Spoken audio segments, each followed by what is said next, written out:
ஏச்சி இருங்க. சின்ன பொண்ணு ஆச்சி என்ன ரொம்ப டென்ஷன் கொடுக்குறாவ? ஆமாம் வசந்தி அக்கா, அதான் எனக்கும் தெரியல, ஏதோ பெரிய விஷயம் போல இருக்கு. ஏச்சி சொல்லுங்க என்ன விஷயம்ட்டு.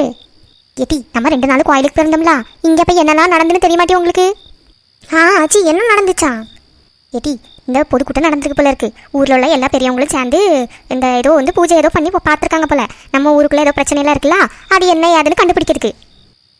அதுக்கப்புறம் என்னாச்சா?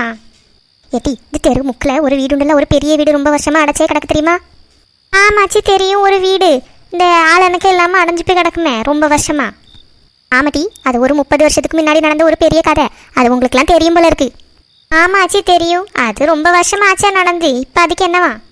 ஏட்டி அந்த வீட்டில் ஒரு பையனும் ஒரு பிள்ளையும் அவங்க ஒரு பொண்ணு இருந்துச்சு, அங்கே வந்து தற்கொலை பண்ணி இறந்து போனாங்க. அதெல்லாம் தெரியும் தானே? ஏட்டி அந்த பிள்ளைக்கு அந்த குழந்தைக்கு ஆவியும் தான் இங்கே சுற்றிட்டு இருக்காம் டி. ஏச்சி என்னாச்சி சொல்கிறீங்க நீங்கள்? 30 வருஷத்துக்கு முன்னாடி நடந்த கதையை புதுசாக இப்போ எடுத்துகிட்டு வந்திருக்காவ ஊருக்காரங்க. ஏட்டி உண்மைக்கும் தான் ஒரு சாமியாரை வச்சு இந்த ஊருக்கு என்ன பிரச்சனை அதுன்னு பார்த்தப்போ தான் தெரிஞ்சிச்சான். அந்த பிள்ளைக்கு அந்த சின்ன குழந்தைக்கையும் அவங்க புருஷனை அந்த பிள்ளைக்கு புருஷனுக்கையும் ஆவிதான் இந்த ஊரில் எல்லாம் சுற்றிட்டே நடக்காம டி. ஏச்சி இவ்வளோ வருஷம் இல்லாமல் என்ன புதுசாக இப்போ வந்திருக்காவ அவங்க 3 பேரும்? ஏட்டி அதுதான் ட்விஸ்ட்டு. என்னது ட்விஸ்டா? கதையில் என்ன புதுசாக ட்விஸ்ட்டு? ஏட்டி முன்னாடியே அப்படி தான் இருந்துச்சு. இந்த கதை நடந்து ஒரு 30 வருஷம் இருக்கும். நான் அப்போல்லாம் கல்யாணமாக இந்த ஊருக்கு வந்தாச்சுலாம், அதனால் எனக்கு என்ன யாதுன்னெல்லாம் தெரியும். அந்த டைமில் இப்படி தான் ஊருக்குள்ளே பிரச்சனையெல்லாம் நடந்துகிட்டே இருந்துட்டு ஒரு பூஜையை போட்டு அவங்கள பிடிச்சி அந்த வீட்டில் அடைச்சி அங்கே மந்திரிச்சு கட்டி வச்சுருந்தாங்க. யார் போய் அந்த மந்திர கட்டை அவுத்து விட்டாங்கன்னு தெரியலட்டி. அந்த வீடு இப்போ ஒரு மாதமாக அந்த வீடு திறந்து கிடக்கான். டோரெல்லாம் திறந்து கிடக்கு. அந்த கதவுல கட்டி வச்சிருந்த மந்திர தாயத்து ஒன்றையுமே காணும். ஏச்சி யாராச்சும் இப்படி பண்ணியிருப்பாங்க? ஏட்டி அதுதான் தெரியல நம்மளுக்கும், என்ன ஆச்சுன்னு ஒன்றும் தெரியல. யாரோ இந்த மாதிரி ஒரு வேலையை பார்த்து வச்சதுனால தான் இப்போ இவ்வளோ பிரச்சனை நடந்துட்டு இருக்கு நம்ம ஊருக்குள்ளே. எனக்கு தெரிஞ்சு ஏதாவது திருடனாக இருக்கும் பாட்டி. அந்த வீட்டில் ஏதாவது பொருள் இருக்குன்னா எடுத்துகிட்டு போகலான்ட்டு வந்து திறந்து விட்டுருப்பான். அது இப்போ நம்மளுக்கு பிரச்சனையாக முடிஞ்சிட்டு. அதனால் ஊருக்குள்ளேருந்து இப்போ என்ன சொல்லியிருக்காங்கன்னா, ஒரு 6:30 மணி 7 மணிக்கு மேலே யாரும் வெளியே போகாதீங்க, முடிஞ்ச வரைக்கும் கதவெல்லாம் சாத்திட்டு வீட்டிலே இருங்க அப்படின்னு சொல்லி ஊருக்குள்ளே இருந்து சொல்லியிருக்காங்களா இப்போ எல்லாருக்கிட்டையும். அதனால் உங்கள்கிட்ட சொல்லிட்டு போகலான்னு வந்தோம்டி. நம்ம எல்லாரும் டூர் போயிருந்தோம்ல, அதனால் இங்கே என்ன நடந்துன்னு நம்மளுக்கு தெரியல. நான் வந்து வீட்டுக்கு வந்ததுக்கப்புறம் அந்த வீட்டு பக்கத்தில் உள்ள கலை உண்டுல, அவள் தான் வந்து சொன்னான், ஆச்சு இந்த மாதிரி தான் நடந்திருக்கு, வெளியே போகாதீங்கன்னு. எனக்கு உங்களுக்கு ஃபோன் போட்டு சொல்லணும்னா ஃபோன் இல்லாட்டி அந்த கலை பிள்ளையை வீட்டுக்குள்ளே போய் கதவை சாத்திட்டா. என்ன செய்துக்கு தெரியலன்ட்டு அதான் வெடி கொடுக்குன்னு ஓடி வாரேன். உங்களை பார்த்தா வெளியே இருந்து கதை பேசிட்டு இருக்கீங்க. ஏட்டி ஒரு 6:30 7 மணிக்கு மேலே இனிமேல் வெளியே போகாதங்கட்டி. இந்த அடுத்த மாதம் திருவிழா வரல, அதுக்கு முன்னாடி ஏதோ ஒரு பெரிய பூஜை ஒன்று வைக்க போகிறாங்களாம். மறுபடியும் அவங்கள வந்து கட்டுப்படுத்தி அந்த வீட்டுக்குள்ளே அடைக்கலாம் அப்படின்னு பேசிட்டு இருக்காவ. அம்மா இவ்வளோ விஷயம் நடந்திருக்கா? ஏச்சி இப்போ மணி 8:30 ஆச்சே, நான் எப்படி வெளியே போகுதுக்கு? ஏட்டி உனக்கு நாளைக்கு பக்கத்து வீடு தாட்டி 2 வீடு தள்ளி போன போதும் நான் அங்கே வரைக்கும் போனிட்டு என்ன செய்துக்குன்னு தெரியல.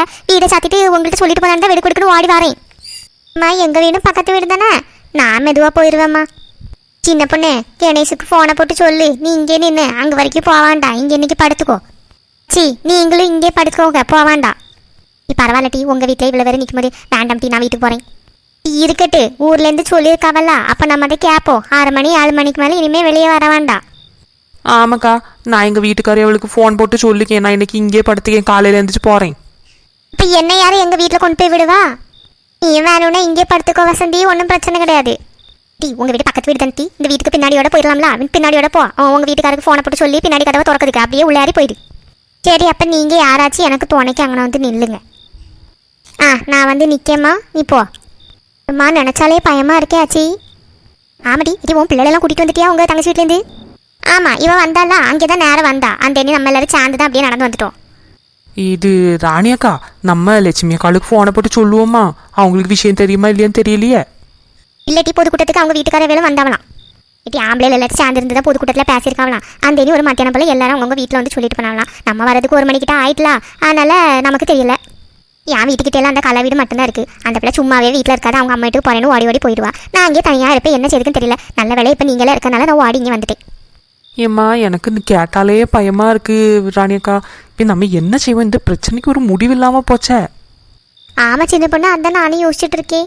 7 மணிக்கு மேலெல்லாம் வெளியே போகக்கூடாதுன்னா இந்த ஆம்பளைலாம் வேலைக்கு போயிட்டு அந்த டைமில் தானே வருவாவ. மாதிரி என்ன செய்ய முடியும்? வந்துட்டு தானே அவனு வீட்டுக்கு. ஆமாக்கா, அதுதான் கஷ்டமாக இருக்குது. எங்கள் வீட்டுக்காரியாவை வரும்போதெல்லாம் 8 8:30 மணி ஆயிரும். அது வரைக்கும் நான் எப்படி வீட்டில் தனியாக இருப்பேன் இப்படி இந்த ஒரு நிலமையில? ஏம்மா நினச்சாலே பயமாக தான் இருக்குது. சரி, நீங்களாம் சாப்பிட்டேலா? இல்லாட்டி நான் ஒன்றுமே செய்யலை, கொஞ்சம் கஞ்சி வச்சு குடிக்கலான்னு தான் நினச்சேன். இந்த விஷயம் தெரிஞ்சாலே நான் ஓடி வந்துட்டு உங்கள்கிட்ட சொல்லிட்டு போகலான்னு சொல்லி. சரி இருங்க, அப்போ நான் இங்கே எல்லாருக்கும் தோசை சுடுங்க, தோசை சாப்பிடலாம், எல்லாரும் சேர்ந்தே சாப்பிடுவோம். ஏக்கா அப்படியே எனக்கும் 2 தோசை முடிஞ்ச முட்டை வச்சு சுட்டுதாங்க. நெட்டச்சி எதுக்கிட்டே இப்போ அடிச்ச? இவ்வளோ பெரிய பிரச்சனை நடந்து பயந்து போயிருக்கோம், இப்போவும் உனக்கு திங்கிறத பற்றி தான் யோசனை. நான் உங்கள்கிட்ட தோசை சுட்டுதான்னு கேட்டேன், நானே கடை தானே கேட்டேன். யார்கிட்ட கேட்டால் என்ன, நான் அடிப்பேன். நெட்டச்சி குதிரை மாதிரி வளர்ந்துட்டு நீட்டமான கையை வச்சு மண்டையில் அடிக்கா எரும மாட்டேன். ஏம்மா சண்டை போடாதீங்கம்மா, உனக்கு என்னம்மா முட்டை தோசை தானே வேணும், வாச்சு விட்டு தரேன். எனக்கு ஒன்றும் வேண்டாக்கா, நான் வீட்டுக்கு போகிறேன். என்ன இப்போ பின்னாடி வழியாக கொஞ்சம் கொண்டு போய் விடுங்க, நான் அப்படியே போயிடுவேன்.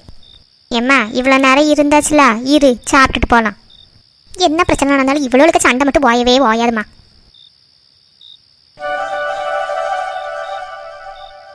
சத்யா ஏன்டி சோனி, நான் படிச்சுட்டு இருக்கோம்ல. டி உனக்கு ஒரு விஷயம் தெரியுமா? என்னடி சோனி, சொன்னாதானே தெரியும். ஏட்டி நான் இப்போ வெளியே போனேன்னா அம்மையும் வசந்தியத்தை சின்ன பொண்ணத்தை இந்த ஆச்சி நம்ம பாட்டி எல்லாரும் பேசிகிட்டு இருந்தாவ. நான் அப்படி தண்ணி குடிச்சிட்டு வரும்போது அவங்க என்ன பேசிகிட்டு இருக்காவன்னு கேட்டேன். அட பைத்தியகாரி, அங்கே பின்னு ஒட்டு கேட்டியோ? ஏட்டி இப்போ அது கிடையாது விஷயம். அவங்க என்ன பேசினாவன்னு தெரியுமா? சொல்லிட்டு சுவானி. டி நம்ம ஊருக்குள்ளே ஏதோ பிரச்சனை நடக்குன்னு சொன்னாவல்ல, அது என்னன்னு தெரியுமா? ஏட்டி நம்ம தெரு அத்தத்தில் ஒரு வீடுண்டுல, ஒரு பெரிய வீடு அடைச்சே கிடக்கும். அந்த வீடு திறந்ததுனால தான் இப்போ இவ்வளோ பிரச்சனையா. அந்த வீட்டில் முன்னாடி ஏதோ ஒரு 3 பேர் வாழ்ந்துட்டு இருந்தாங்களாம். அவங்க சூசைட் பண்ணிவிட்டு இறந்து போயிட்டாலாம். அப்போது பேய் ஓட்டி அவங்கள அந்த வீட்டுக்குள்ளே தான் அடைச்சி வச்சுருக்கான். அந்த வீட்டை திறந்ததுனால தான் இப்போ இவ்வளோ பிரச்சனை நடக்காம்டி. என்ன சோனி சொல்லுங்க? ஆமாக்கா, அந்த வீட்டை திறந்ததுனால தான் இவ்வளோ பிரச்சனையா. ஏட்டி அந்த வீட்டை யார் திறந்தான்னு கண்டுபிடிச்சிட்டாவளா? இல்லடி, கண்டுபிடிச்சா நம்ம மாட்டிக்குவோமோ? ஏட்டி அந்த வீடை நம்ம தான் திறந்தோன்னு தெரிஞ்சா எப்படி டீ பாட்டிக்காம? ஏட்டி எனக்கு பயமாக இருக்கு டீ. அன்னைக்கு ஏதோ விளையாடிட்டு வரும்போது சும்மா அந்த வீட்டை திறந்து பார்த்தோம். நமக்கு தெரியுமா அந்த வீட்டில் பேய் பிசாசுலாம் இருக்குன்னு சொல்லி? நம்ம வீட்டை கூட திறந்து உள்ளே போகலையே, நம்ம மேலே இருந்த அந்த கதவு மட்டும் தானே திறந்தோம். அதுக்கப்புறம் உள்ளுக்கு ஏதோ சத்தம் கேட்டுன்னு சொல்லி நம்ம வந்துட்டோம். அதுக்கப்புறம் நம்ம அங்கே போகவே இல்லையாட்டி, சும்மா அந்த காமெடி கிட்ட போய் அந்த கயிறை மட்டும் அவுத்து விட்டோம். அதுக்காக இவ்வளோ பெரிய பிரச்சனை? சத்யா உனக்கு பயமாவே இல்லையா? இடி பயமா இல்லைன்னு யார் சொன்னா? மூஞ்சில காமிச்சிக்காம இருக்கேன். இடி நம்ம தான் திறந்தோம் தெரிஞ்சுன்னா அவ்வளோதான், நம்ம செத்தோம். இடி யாருக்கிட்டையும் சொல்லாதுடி, நம்ம திறந்ததை அப்படி தெரியாம இருக்கட்டும். இடி இந்த கயத்தை மட்டும் அவுத்து விட்டுட்டு வந்ததுனாலே இப்போ இவ்வளோ பிரச்சனை? மாதிரி வேற யார்கிட்டையும் அங்கே போயிருப்பா. இந்த வீட்டை பற்றி விஷயம் தெரிஞ்சவங்க யாரும் அங்கே போக மாட்டாவல்லா? டி அந்த பேய் வீடுன்னு தெரியாமே நம்ம அங்கே போயிருக்கோம் பார்த்தியா? தெரிஞ்சிருந்தா நம்ம அந்த ரூட்லேயே போயிருக்க மாட்டோமே. சுவானி இப்போ என்ன செய்துக்கு சுவானி? அம்மைக்கு தெரிஞ்சுன்னா அம்மா நம்மளை கொன்று போட்டுருவா. ஆமாம் சத்யா, ஊருக்குள்ளே நம்மளால தான் பிரச்சனையாக இருக்குமோ? சுவானி நம்ம போனதுனாலெல்லாம் இருக்காது. ஒரு வேளை நம்ம அந்த கயத்தை சும்மா அவுத்து விட்டுட்டு வந்திருப்போம்ல, அதுக்கப்புறம் யாராவது கதவை திறந்து உள்ளே போயிருப்பாங்க. நம்மளால எல்லாம் கிடையாது. கையை காலை வச்சுட்டு சும்மா இருந்திருக்கணும். சுவானி இப்போ அதை பற்றி பேசாத. யாராவது நின்று கேட்டுட்டாவன்னா அவ்வளவுதான். அடுத்த மாதம் கோயில் திருவிழா வருவிழா, அதுக்கு முன்னாடி ஏதோ பூஜை வைக்க போகிறாவலாம். அப்போ அதில் நம்ம தான் திறந்து விட்டோன்னு கண்டுபிடிச்சிருவாவளோ? கண்டுபிடிச்சா அவ்வளோதான், அன்னையோட நம்ம சுவாலி முடிச்சு. எனக்கு பயமாக இருக்குது சத்யா. ஒரு வேளை அந்த பேயெல்லாம் தான் இங்கே அலைஞ்சிட்ருக்கோ? அதில் உனக்கு இன்னும் டவுட் இருக்கா சுவானி? அதுதான் கன்ஃபார்மு. நான் உங்ககிட்ட எப்போவுமே சொல்லுவேன், நான் அங்கே இங்கேயே ஒரு பிள்ளை நிற்க மாதிரி பார்த்தேன்னு சொல்லி. நீ தான் நம்பவே இல்லை. நேற்று நீ பார்த்தேல்ல செல்விமா வீட்டில் வச்சு. ஆமாட்டி, எனக்கு இந்த பேய் பிசாசு மேலெல்லாம் நம்பிக்கை இல்லை. அதனால தான் அந்த வீட்டுக்குள்ளேயே நான் வந்தேன். இல்லைன்னா நான் எப்படி வந்திருப்பேன்? அந்த வீடு பார்க்குறதுக்கு ஒரு மாதிரி பேய் வீடு மாதிரி தான் இருந்துச்சு. ஆனால் அங்கே இவ்வளோ பிரச்சனை நடந்த விஷயம் நமக்கு தெரியாதுல்ல. சரி நீ இப்போ அதை பற்றியெல்லாம் யோசிக்காத. உனக்கு டியூஸ்டே எக்ஸாம் இருக்கலாம். நீ இருந்து படி, நானும் படிக்கேன். நல்ல பிள்ளையாட்டே இருந்துருவோம். அந்த நீ வீட்டில் கண்டுபிடிச்சிட்டாங்கன்னா அவ்வளோதான், தூக்கி போட்டு சாத்திடுவா. ஆமாட்டி, சரி நான் போய் படிக்கேன். போ, புக் எடுத்துட்டு வா. என் கூட இங்கே இருந்து படி. தப்பி தவறி கூட உன் ஃப்ரெண்ட்ஸ்கிட்டையோ பூமாரிட்டையோ வீட்டுக்கிட்டே யார்கிட்டையுமே சொல்லிடாதே. இது நமக்குள்ளே இருக்கட்டும் ரகசியமா. சொல்ல மாட்டேன்.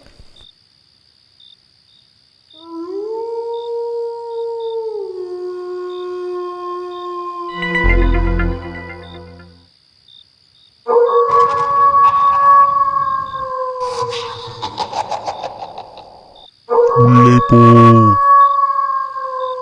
யாரு பேசுறாங்கன்னு தெரியல. இது எந்த இடம்னு தெரியலையே. உள்ள யாரோ இருக்க மாதிரி இருக்கு. போய் உதவி கேட்போம்.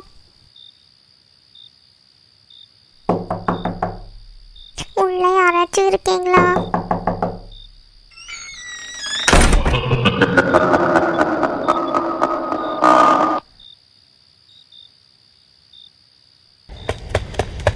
என்ன இந்த வீடு இவ்வளோ இருட்டா இருக்கு?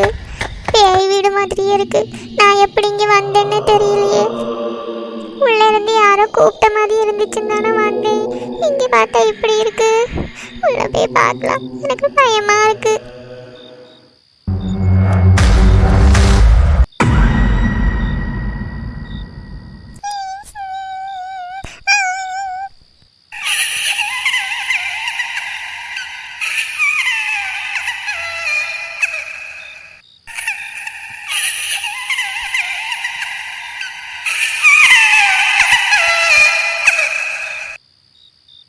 இந்த பாப்பா யாருன்னு தெரியலையே, இங்க இருந்து அழுதுட்டு இருக்காவ. ஒருவேளை நம்மள மாதிரியே காணாம வந்திருப்பாங்களோ. சரி, இந்த பாப்பா கிட்ட போய் கேட்டு பாப்போம் என்னாச்சுன்னு. பாப்பா, பாப்பா, எதுக்கு நீ அழுதுட்டு இருக்க? என்னாச்சு? நீ எப்படி இங்க வந்த?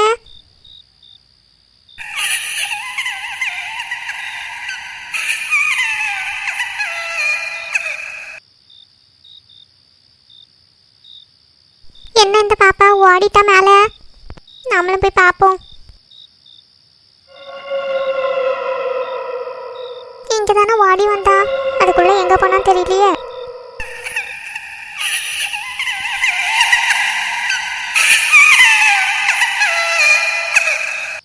அண்ணா அழுதுட்டு நிக்கா. என்னன்னு போய் கேட்டு பார்க்கலாம். ஏய் பாப்பா, நீ எதுக்கு அழுதுட்டு நிக்கன்னு சொல்லு. நான் உனக்கு ஏதாச்சும் உதவி வேணும்னா பண்ணுகேன்.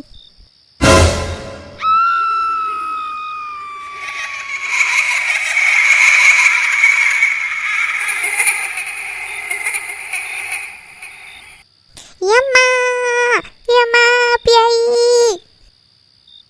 Yama, Yama kapat ma, Yama piai.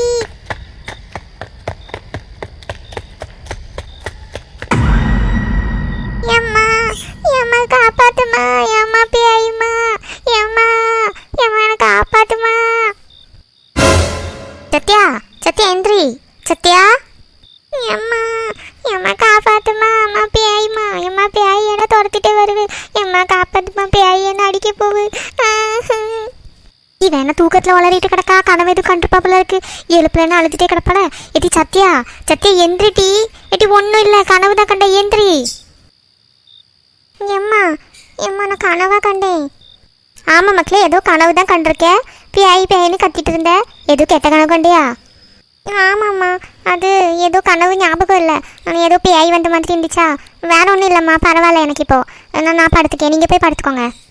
தண்ணி எதுவும் எடுத்துகிட்டு வரட்டா மக்களே? இல்லைம்மா பரவாயில்ல, நான் சாமி கும்பிட்டுட்டு படுத்துக்கேன், நீங்கள் போய் படுத்துக்கோங்க, போங்க. ஆ சரி, நான் வேணா உங்ககிட்ட படுத்துக்கிட்டா பயமாக இருக்குண்ணா? இல்லைம்மா, நீங்கள் மேலே படுத்துக்கோங்க, நான் இங்கே படுத்துக்கேன். பரவாயில்ல, எனக்கு இப்போ பயம் இல்லை இப்போது. ஆ சரி மக்களே, தூங்கும்போது சாமி கும்பிட்டுட்டு படு, இல்லைன்னா இப்படி தான் கெட்ட கனவுலாம் வரும். ம் சரிம்மா, படுத்துக்கோ சாமி கும்பிட்டுட்டு. ம் சரிம்மா, நீங்கள் தூங்குங்க.